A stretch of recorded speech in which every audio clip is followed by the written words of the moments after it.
Trump has a way of capturing the media's attention and rallying his base. Last week, while addressing his supporters at Turning Point USA's America Fest in Arizona, Trump pledged that his Dream Team cabinet would deliver a booming economy. Trump suggested that his new administration could try to regain control of the Panama Canal, contending that ships are now being charged ridiculous fees to pass through the vital transportation canal. It was not given for the benefit of others by a token of cooperation, but it was given to Panama and to the people of Panama, but it has provisions. You got to treat us fairly, and they haven't treated us fairly. If the principles, both moral and legal, of this magnanimous gesture of giving are not followed, then we will demand that the Panama Canal be returned to the United States of America in full, quickly, and without question. I'm not going to stand for it.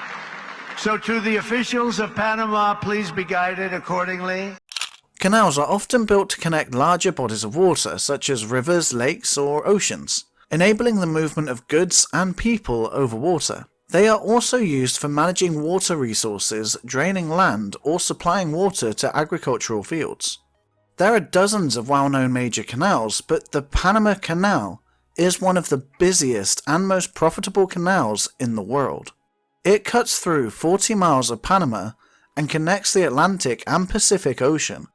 Its shortcut greatly reduces the time for ships to travel between the two oceans, enabling them to avoid the lengthy route around the southernmost tip of South America. The US built the canal in the early 1900s as it looked for ways to facilitate the transit of commercial and military vessels. The Panama Canal is one of the largest and most difficult engineering projects ever undertaken. The canal operates by using a system of locks to raise ships from sea level to the level of the Gatun Lake, an artificial freshwater lake, allowing them to travel through the canal and then lower them back down to sea level on the opposite side. It acts as a water elevator to transport ships between the Atlantic and Pacific Oceans. This process was heavily affected by the 2023 Central American droughts that forced it to reduce the number of daily slots for crossing ships. With fewer ships using the canal each day, administrators increased the fees that are charged to shippers for reserving a slot. With weather returning to normal, transit to the canal has normalized, but price increases remain the same and are expected to increase even more next year. As global trade evolves, the canal's role will remain vital. John Feely, who is a former US ambassador to Panama, discussed what he thinks is the real reason Trump claimed that the US should control the Panama Canal. He has been upset about the Panama Canal reverting to Panamanian control since 1978. There are articles in the New York press that date back 4 decades. He thought this was a bad deal. He was a Democrat back then, let's remember, Kira. And as a Democrat, he trashed Jimmy Carter as a weak president. He just doesn't like, in his psychology, the thought of giving away something for nothing. So I'd heard it all before in a private meeting with the president of Panama in 2017. I didn't hear about it after that, but then it came back up. The fact is, he is about to become president for the second time of the most powerful country on earth militarily. The United States could easily take back the Panama Canal. It doesn't even have a navy or an army. But it's the old line of, if it ain't broken, why fix it? I don't believe that Donald Trump has the domestic constituency in the United States to launch another foreign war. The Panama Canal is an engineering marvel and a focal point of global trade. When the US relinquished control of the canal to Panama in 1999, technically part of the agreement was that the canal is operated as a neutral entity. Legally, it belongs to Panama, and even if the neutrality agreement were violated, it would be rather hard for the US to reclaim ownership of another country's sovereign land. Panama is a strong US ally, and the canal is crucial for its economy, generating about 1/5 of its government's annual revenue. Trump said that once his second term is underway, if the principles, both moral and legal, of this magnanimous gesture of giving are not followed, then his administration will demand that the Panama Canal be returned to the US. Panama's president has been described as a conservative populist who aligns with Trump on many issues. Shortly after Trump's speech, Mulino released a video declaring that every square meter of the canal belongs to Panama and will continue to belong to his country. Without mentioning Trump by name, Mulino addressed Trump's complaints over rising fees for ships crossing the canal, saying they are set by experts who take into account operational costs and supply and demand factors.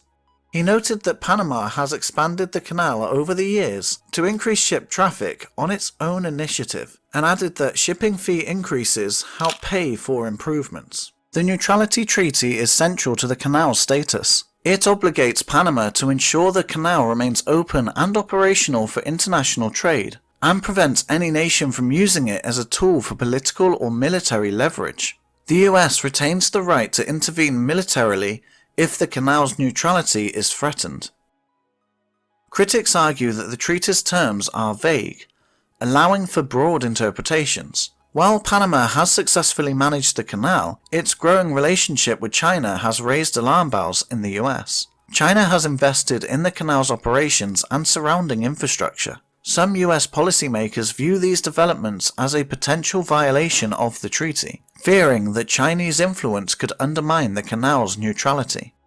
In a message posted to his Truth Social account, Trump wrote, "Merry Christmas to all, including the wonderful soldiers of China who are lovingly but illegally operating in the Panama Canal." Panama's President Mulino called the claim nonsense, and said that there is absolutely no Chinese interference. Mulino also rejected the possibility of reducing tolls for US ships, or ceding control of the canal. The Panama Canal remains a vital strategic asset, and its control is a sensitive issue for both the US and the global community. While the incredible power imbalance between the US and the rest of the Americas gives Trump some leverage, reclaiming the canal would come with huge risks and consequences.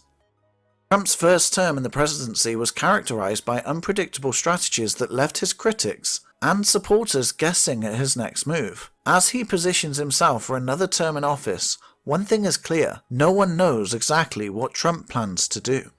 Trump's tendency to act independently and deviate from traditional political norms means that his second term could be just as unpredictable as his first. In the end, the only certainty about Trump's second term is its uncertainty. Thank you for watching. If you liked the video, you can help us grow the community by subscribing to World of Finance TV and turning on the notification.